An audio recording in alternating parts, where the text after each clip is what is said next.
Hello and welcome back to another episode of Fallout 4 on Nyxus Gaming. We are here in Sanctuary, and real quick I want to show a couple of changes I made before the episode. I told you last time that I would clean up the arcade area, and if I can get in, this is the new arcade area. Everything is powered. I found a cool idea of putting these towels in front of the windows. It doesn't look super good there.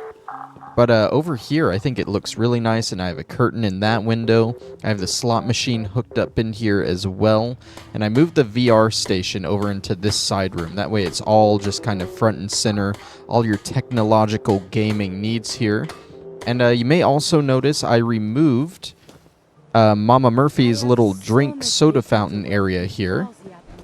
And I put it in this back room here.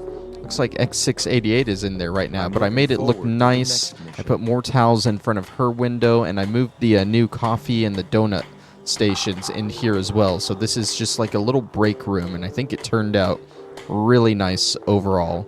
I also put up some of these. I tried to put up some of the projectors from the arcade creation as well, but turns out they just don't work at all, so that's fun. But I think overall that building is looking really good. I might just mess with the towels on the front because, like I said, those yellow ones don't look so good.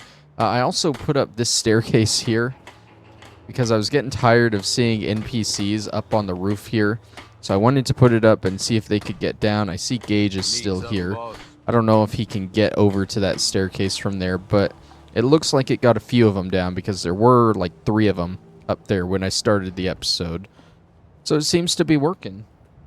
But anyways, let's get on with what we want to do this episode. We are almost done with our Creation Club quests. We only have these 3 left, and I would like to try and finish up all 3 this episode. I don't know if it's going to work out that way, but we will, like I said, try. We're going to start with the Shrouded Manor. We got to investigate the terminals at Police Precinct 8. This creation adds another player home / settlement to our save file based on the Silver Shroud.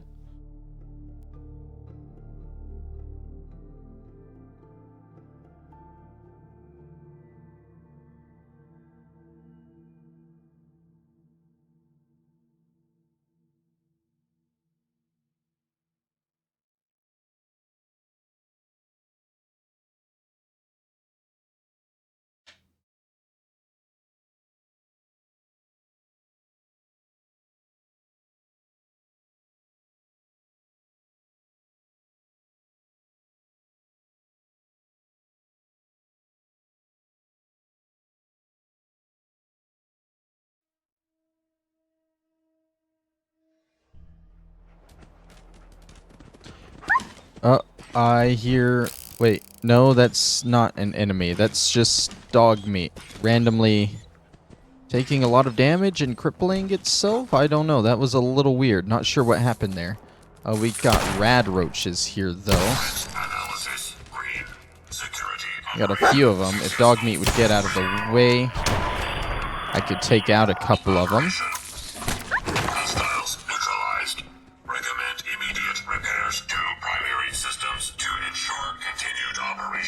Alright, check in the terminal. Let's see, pinned something on Louis Trevisani for a long time. He claims to be this wealthy purveyor of Silver Shroud collectibles, even going so far as to call his estate Shroud Manor. We've suspected for years it's a front, but we haven't been able to make anything stick. Then the other day we got a lead from detectives working that missing carpenter's case. You know, the 3 workers who disappeared without a trace? We put their mugs all over the news hoping someone would recognize them.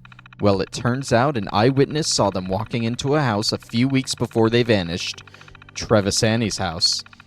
Thing is, if we want to pin this on him, we're going to need something a little more solid than a half-blind Irish lady walking her dogs. Cambridge PD wants to run an undercover op. We might be able to learn more about what happened to those carpenters if we had somebody on the inside. The problem is, half the cops in Cambridge, Trevisani wants dead, and the other half are on his payroll. If we're going to do this, we need somebody outside the department. Somebody clean. I looked over your recommendation. She's a little green, but I think Officer Isolde is the right choice. Graduated top of her class, grew up in a tough neighborhood. For her to make it out of that godforsaken hellhole means she's got bigger balls than anyone on the force. Take her off the beat and set up a meeting with her tomorrow. We don't want anyone seeing her in uniform. There's a bit of a complication. With the Carpenter investigation all over the news, Trevisani's turned completely paranoid, which means he's not taking on any new crew members.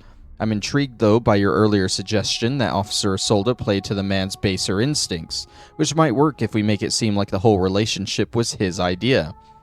One of the directors at Hubris owes me a favor. Let's hold an open audition for extras and invite Trevisani over for a look-see. If he's really such a big fan of the show, he'll be happy to get a peek behind the curtain. My man at Hubris says the whole fake audition worked like a charm. It's going to take some time to reel him in, but at least he took the bait. The aspiring actress bit will help us with the meets too. We set her up with the job at the Warren Theater on Saturday nights, doing plays so boring there isn't a chance in hell Trevisani will show up. Especially because he thinks she's an idiot. Watching her stumble through the classics would just embarrass him. When the show's over, head on over to the dressing room. It's a fancy joint, but you don't want to stand out, so maybe wear the cheap tan suit you love so much. Use the key I sent you to open the drawer in the corner where the actors powder their face and leave their cigarettes. As for your girl, she's got guts. Just the thought of cozying up to that greasy bastard makes me want to vomit, but I hear she played the whole thing cool. Even had this cute little shtick about waiting until marriage, and it only made him more obsessed.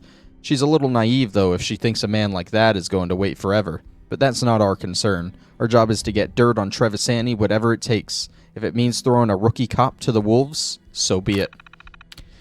Alright, so I guess we're grabbing this theater key, and we're going to Warren Theater. I have no idea where Warren Theater is. I guess it's right there. I'm trying to think. I guess we'll go from the Wilson Automatoys HQ here.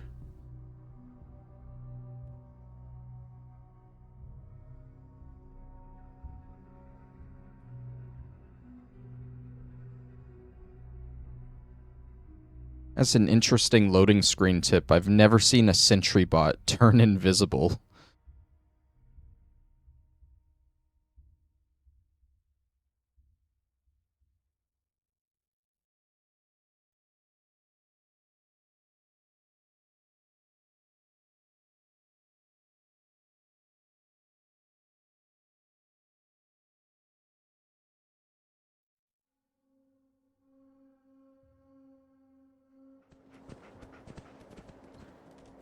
Alright, I know there are some super mutants up on the roof. Yep, that's what I was going to say. I'm just going to run away from them.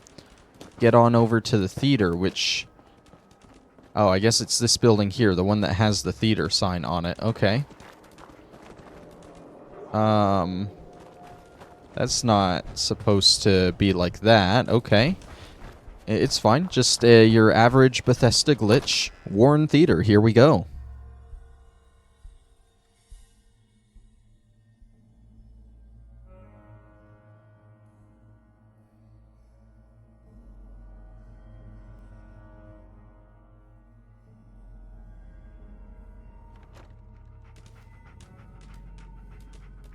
Fresh coffee. Fresh coffee. We have fresh coffee here. Good news, people. We got fresh coffee. I don't know why I needed to read that, but I guess I did. Alright, let's, I don't think there's gonna be anything important in this location, so we should probably just skip back to the back room, especially since we got other things we want to do this episode. Ground floor.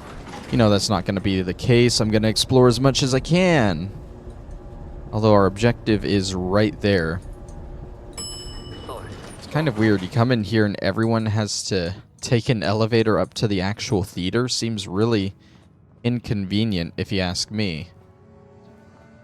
Let's see. Anything around the stage? We got a postman uniform. All the uniforms for the actors to wear. I don't know what kind of scene they were doing here, but Dogmeat kind of barged in and made it his own there. We'll go ahead and unlock this safe, if we can. If we can, there we go. Nice. Take some 44 rounds, couple bottle caps, and that wine or vodka or whatever it was, I guess. And it's not even like a dressing room. It's literally just... There we go. That's what I'm looking for. Officer Isola's notes. Shroud Manor key. Was that the elevator that just did a ding? It was. Well, howdy, boys. I'm gonna double tap each of you just to make sure that you all die. Didn't even need the double tap. We got Grim Reaper's sprint on top of it. Is this... That looked kind of like a synth at first with the clothes being shredded like that. Kind of like the torn plastic you see on synths. Let's read Officer Isola's note before we move on so we don't forget. Somewhere... Wait, did we pass it? Was that what it was called? Officer Isola's notes? Yeah, okay. I think one of Trevisani's goons followed me here, so I'm going to keep this short. I'll try and come back next week, but if you don't hear from me then, I've left a spare key to the manor in this dresser. Other than that, I've got nothing else to report. I found a passage behind a bookcase that leads to Sweeze's office, but the vault's locked. Whatever's inside has got to have what you're looking for, coupled with the stuff he's recorded on his holotapes. You should have more than enough to put him away. I know Lieutenant Mitchell wants something more tangible before you move in, but you've got to pull me out now. With everything that's gone down, Trevisani's getting more and more agitated, and at some point, he's gonna call me on my bullshit. Okay, why the Triggerman, though? Oh my god, is there more? Wait, where? Oh, the Sentinel's still... The Sentinel is still down on the bottom floor. And there was more Triggermen there. That's actually kind of funny how that worked out. Let's read this Triggerman's note. Like, why are they here? What do they have to do with this? Every week we stop by the theater to see if anyone will show up. It's a waste of fucking time. Ain't no one left but us. But if we find this capo, maybe it'll get the boss to leave the goddamn vault. Staring at those screens all day has become a fucking obsession. Oh, the vault for the Shroud. The Shroud Manor. Which means, if there's a boss there, Trevisani is probably there. Okay, looks like we'll probably be dealing with a ghoul when we get there. Good job, Sentinel. Good job. These guys never stood a chance. Take that, and, 4 caps. Why not? They never stood a chance. Just like my game didn't stand a chance for that crash. Okay, we're back this time, and just so you know, this time that legendary Triggerman was not legendary, so we didn't get any item from him. But that's fine. Looks like this place is right next to Cambridge Police Station. Right next to where you first meet the Brotherhood of Steel. You know, I think I remember passing it, because we walked from Cambridge to somewhere an episode or 2 ago. I'm pretty sure I do remember passing it. It's like a grayish, almost cathedral-looking building, if I remember right.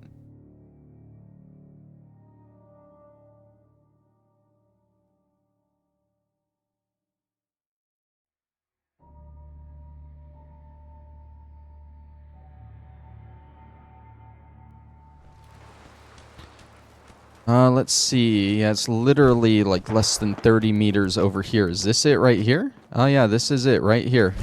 Shroud Manor. Not really cathedral-looking building. I guess I saw the 2 points and thought, cathedral. It doesn't look super big. Like, I wouldn't call this a manor just from looking at it at the outside. It looks like maybe your average 2-story house, about that size.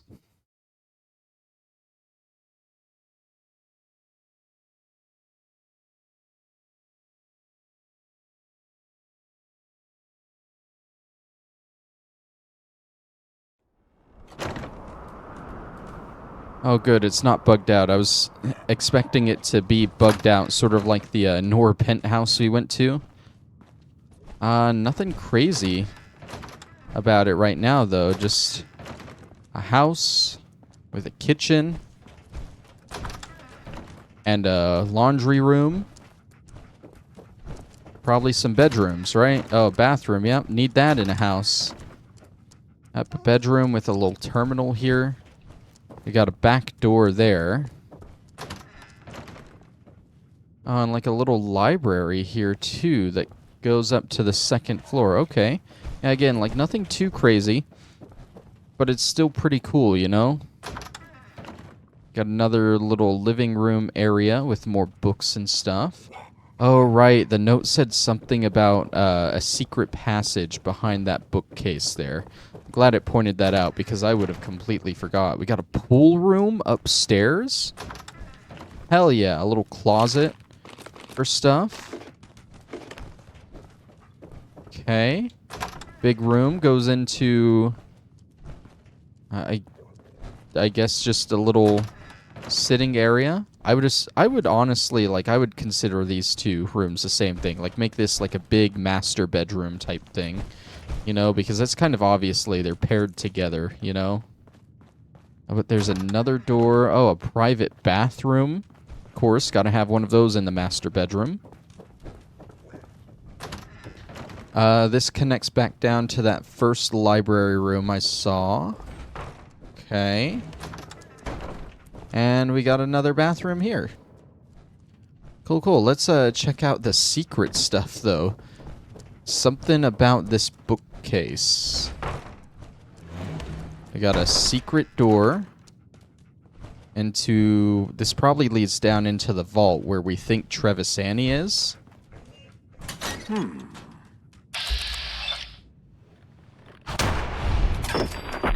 There's at least one triggerman in here. There's at least two triggermen in here.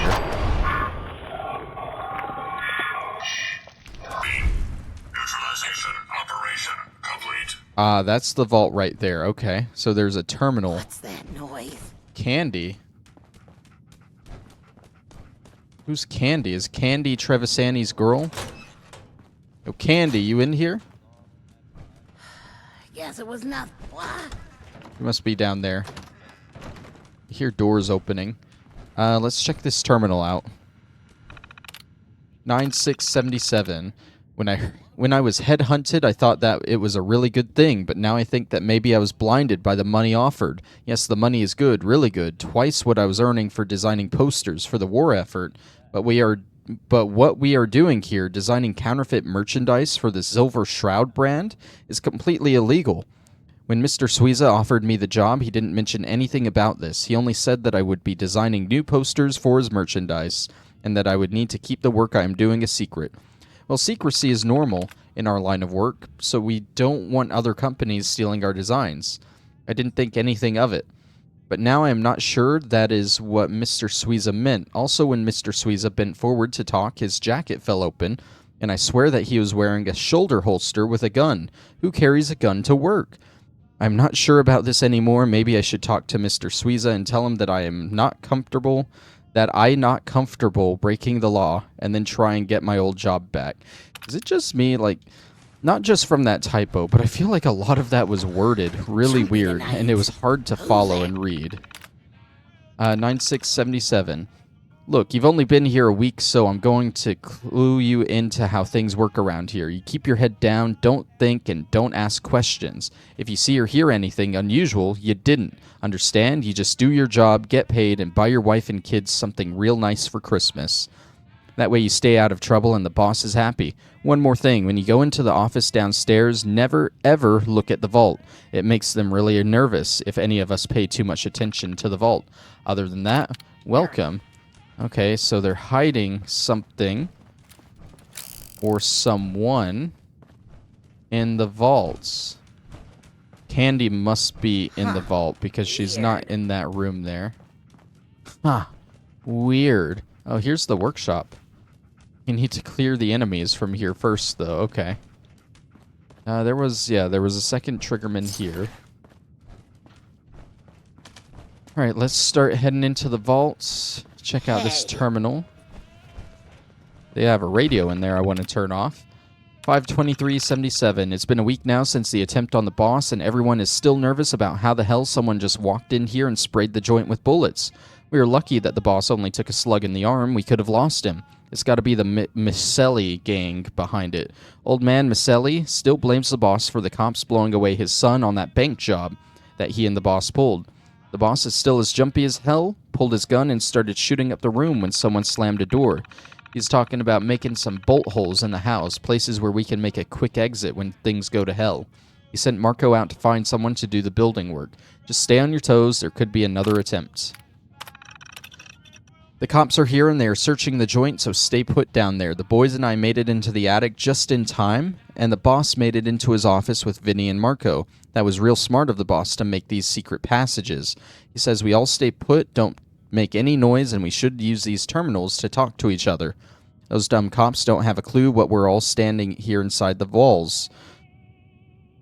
A clue that we're all standing here inside the walls. I heard them talking about looking for some kind of evidence that those carpenters were here. I was trying to listen for more when Jimmy started coughing. The dumb palooka almost gave the game away to the coppers standing nearby. I had to put a gun to his head to shut him up. Heads are gonna roll for this. Who the hell tipped the cops off about the carpenters? The boss is still mad as hell, and he wants to know who tipped off the police about the carpenters. Says that he's sure it's one of the boys and that he's going to find the rat who did it. I don't think it was one of us. I've been watching the boss's new squeeze Candy since she came on the scene, and something about that broad doesn't add up. She plays the dumb dame, but I don't think she's as dumb as she looks. Maybe she tipped off the police. Hell, maybe she's even a cop herself. But I ain't stupid enough to tell the boss what I think. He's dizzy for the dame, and with gams like that, who can blame him? But no broad is worth the risk, so I'll be watching her every move. I thought maybe it would be easier to read if I actually did that accent, but not really. Tonight, Candy went to one of her gigs over at the Warren. Since the boss has no taste for it, I decided to follow her and take in a show. Figured it was good for a laugh, if nothing else. Funny thing is, she never went up on stage. The dame just stayed in the back powdering her face. Listen to me, Tony. You know I got a good read on shit like this, and something wasn't right about the whole thing. Things are heating up over these missing carpenters. It's now all over the news that the cops sent divers into the river and found the van with the bodies. There's no way that they could have known to look there unless one of our own snitched. I know he ain't here now, but the boss told me to tell you to put the screws on those men and you got working down there. Tell them straight that if they don't keep their traps shut, their families will be bumped off. Maybe give them some hush money as further security. Speaking of which, is it true the boss went into that vault with Candy to propose, and they ain't coming out for a week? This ain't the time or the place for a goddamn wedding, let alone a honeymoon. But at least if she's locked in there, she can't do any more harm. Honestly, we've had nothing but trouble since that broad arrived. Is Candy Officer Olivas or whatever? I think that's the connection I'm making. Those two are the same person. Which makes it weird that Candy is an enemy back there.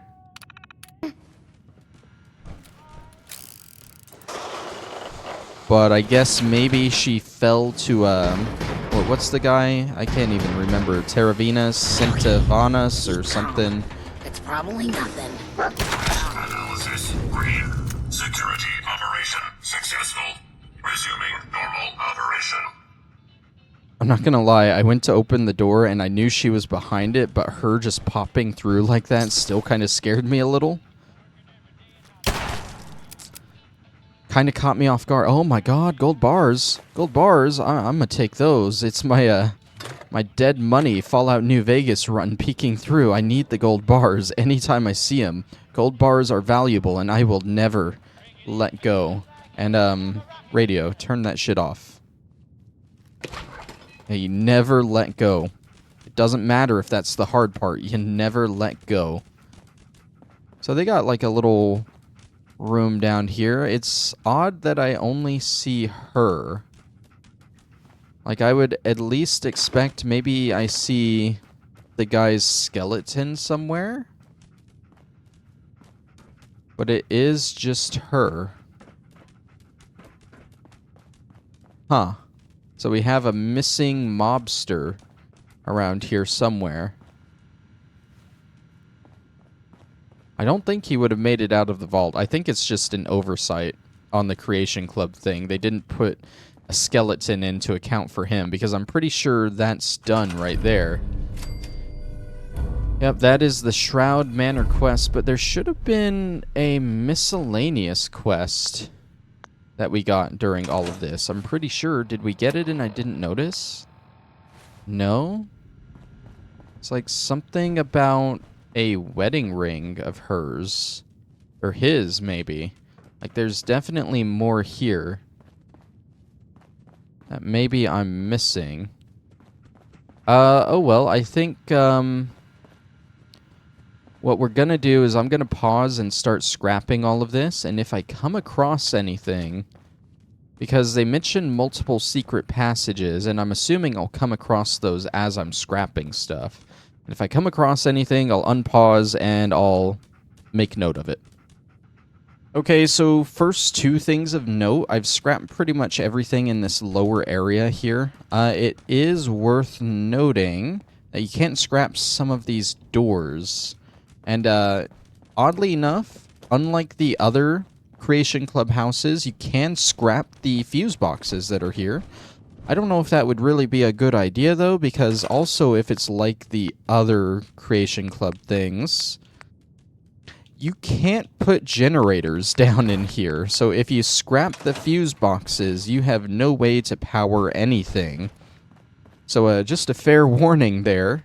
I forgot that table there, but I want to note that there is a unique weapon here, a silver sidearm pistol. And I'm pretty sure it's unique because it would not let me scrap it either. It's just a 10mm pistol. And then there's Candy's holotape here on the table.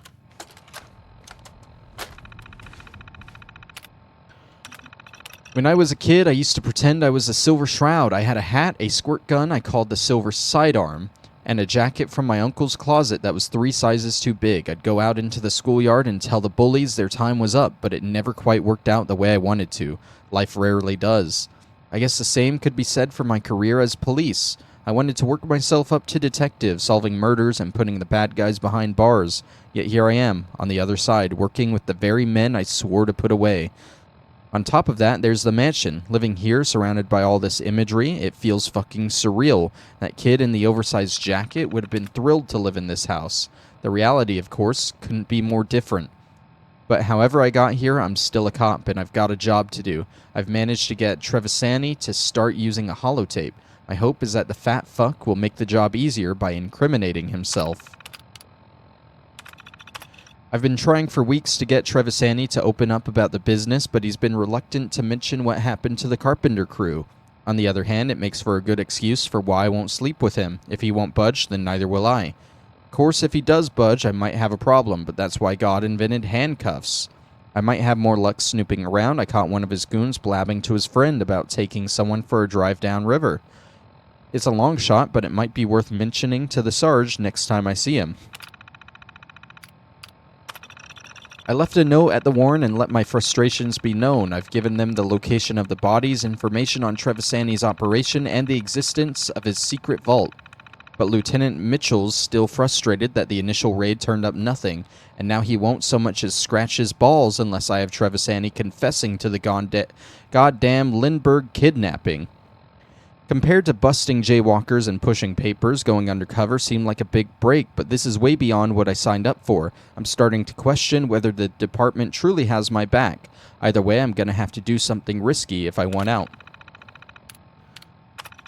Trevisani's dead.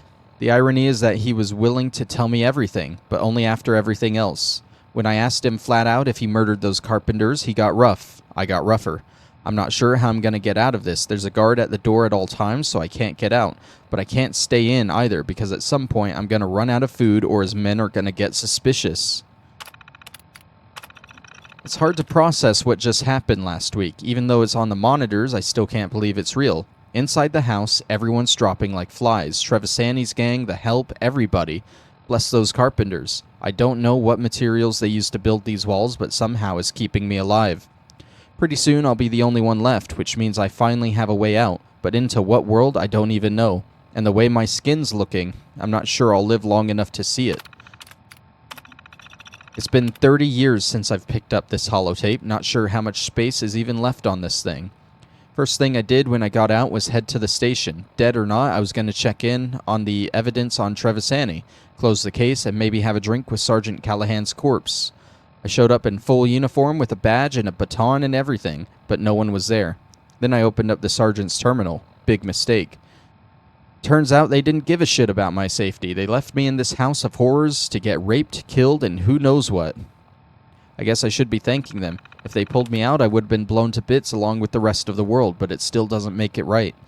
So I tossed my baton in a box and burned my uniform. From that day on, I was done being police. 100 years since the bombs dropped and I'm still alive. In fact, I've turned into quite the successful mob boss. Living in this house, it was only natural to use the resources it provided. I took the connections Trevisani built through his fake comic book business and found some were still alive and kicking. Together, we rebuilt the organization the same way he did, from small-time protection rackets to smuggling chems and deals with the mayor. Of course, in that world, I'm Candy, the old boss's main squeeze. Not that it's a lie, I've spent more time as Trevisani's so-called mistress of mystery than I ever did as a cop. But these days, I'm starting to feel nostalgic. If I'm still alive, I'm beginning to wonder who else survived. Case in point, the other day on the monitors, I saw someone that looked like Sergeant Callahan. The boys might think I'm crazy, but he had on that same cheap tan suit he always wore, with a ticket in his breast pocket. It was for the Warren Theater. After the war, the thing you tell survivors is to head back to old haunts. If you met your friends at a bar on Saturdays, go back to that same bar and see if your pals show up. If Callahan is out there, maybe he stops by the Warren every now and then for a drink. Maybe that ticket is his way of identifying himself to an old friend. If only he knew. A century is a long time to hold a grudge, but time was never a concern for him. Why should it be for me? Okay, I was hoping that that would pop up... Oh, wait. Wedding ring. Did that pop up the miscellaneous quest? I'm telling you, there's some kind of miscellaneous quest that is involved with that wedding ring. But I still haven't gotten it, so I guess I'll just go back to scrapping stuff and I'll pop back in again if something comes up. So as I'm scrapping the first floor, I found one of these secret passages that they were talking about. In this room to the left from the main entrance, if you scrap the bookcase right here, you'll be able to get into the walls, and I'm sure this door... Ooh, it leads into like a little private terminal area. And there's another entrance from this library room. Okay, so what's on this terminal? There's a lot of reading involved with this one. Messages. From the carpentry crew. Mr. Trevisani, we are just finishing up the last areas that need touching up and will have completed the work by the end of tomorrow. As you requested, I have kept no official records of the work that we have completed for you, and only my two sons and I have any knowledge of the new passages and secret doors. You can rely on us to be discreet. While finishing up the work, we noticed that the flooring is sagging a little in the back right corner of the billiard room. You may want to think about having the floor joists in that area checked out to see if any have rotted. That is something that we can do for you and replace any as needed for a very reasonable price. It has been a real pleasure working on your old Georgian-style home. Mr. Trevisani, it's a real beautiful house. Oops. The job is done, boss. They won't be squealing on the fuzz or anyone. We checked their office and there's no record of them doing any work for you. Turns out the old man was a widower and the sons were not hitched, so there was no family for us to silence. Okay, so they killed the carpenter crew. Personal logs. It's always been my policy not to use tapes or terminals. It's fine for them other Goombas, but I don't need to record every stray fart that comes out of my head. But that all changed when I met Candy, my very own mistress of mystery. She says I got way too much genius not to write my ideas down. I know she ain't the sharpest tool in the shed, but it ain't like she's wrong neither. I built this entire organization from the ground up, using the Silver Shroud as a cover for our operations. That was my idea. Protection, smuggling, chems, whatever you need, all you gotta do is speak to the Shroud. I got my fingers dipped in every pocket in town, and the mayor and the city council don't have a clue. They think I collect comic books. Fact is, Candy's right. I am a fucking genius. And after what happened with the Miscelli gang, I'd been thinking about what I'm gonna leave behind. My legacy, so to speak. Maybe putting down a thought or two ain't such a bad idea. I've been pissed off for about 2 weeks straight dealing with this fucking carpenter bullshit. The boys think it might be a rat. Well, if we got a rat in our midst, then I want that buck-toothed, cheese-eating snitch skinned alive. I want this rat beaten so fucking hard that every fucking rat in this city rethinks their occupation. I want rats on so many ventilators the fucking hospitals run out of electricity. I want the homeless fucks eating out of mousetraps complaining about a goddamn rat shortage. I want so many dead fucking rats they do a goddamn Save the Rats telethon because they're now an endangered fucking species. I want the fucking governor to call a state of fucking emergency because Louis fucking Trevisani killed every stinking rat-faced fuck who ever lived. Shit, I gotta calm down. Candy says the stress ain't good for me. She's right about this whole holotape thing, though. Letting it out helps. I'm gonna ask Candy to marry me. I've got the ring picked out, silver, just like the Shroud. She might not get it, bless her dumb little heart, but when I tell her what it means, she'll flip.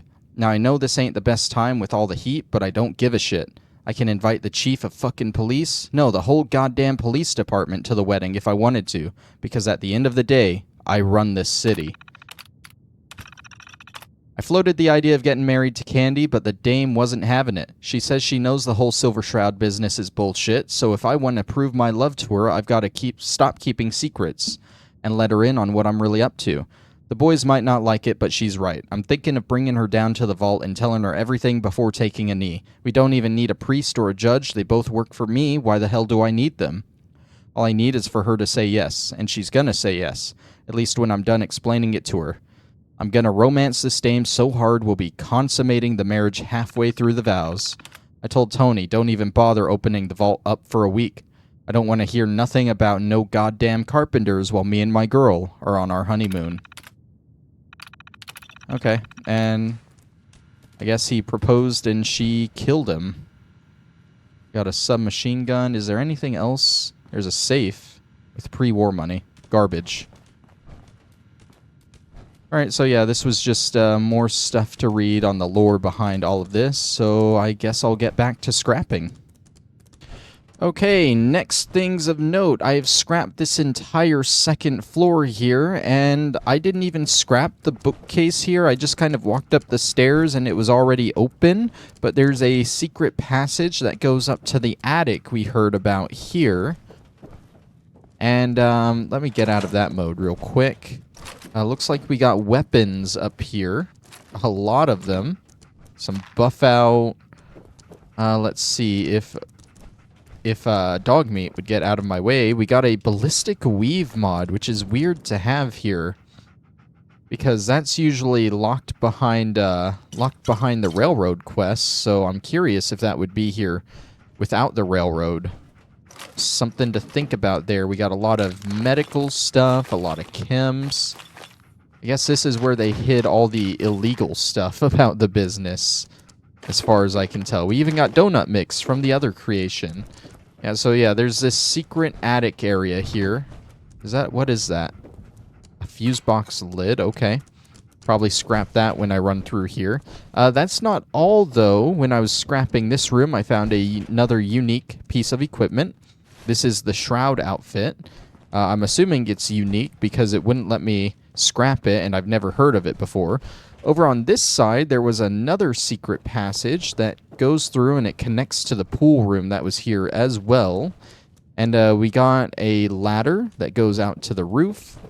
And we got this up here, another little attic area that's separate from the other one. Does not appear to be a whole lot up here, though. Just a couple of chems, a little bit of weapons and ammo. But overall, not a whole lot to do up here. There's a 10mm pistol. Yeah, I'm not seeing much anything else. So, I think the plan here is I'm going to scrap these 2 attic areas, and then I should be all done here. I'll also look up what the deal was with the wedding ring thing and see if I can trigger that. But other than that, afterwards, I think we'll be all done here. Alright, I have scrapped and emptied out this entire area. We will do a quick walkthrough of everything empty and bare as is. Honestly, if I could figure out where to put everything here, I think I would prefer this the most out of any of the Creation Club housing things we've gone through. Because there's a lot of different space, but it's not kind of overwhelming, you know, at that rate. There's different rooms. It's only, well, I guess it's 4 floors, technically, like the condo was, but still, like, they're small floors. I don't know. It is about as big as the condo is, now that I'm thinking about it. And that was my main complaint with the condo, that it was so big and overwhelming. So maybe I shouldn't say that about this one, but I don't know. There's, like, charm to this one, because it is all one house versus the condo. It was kind of separated into, like, different apartments and stuff, you know? Here's the attic right here, one of them at least. We'll check out the other attic, just empty. It's going to look pretty much the same, but just to show that I did show it, we'll check out the basement too, and we'll exit through the roof just to...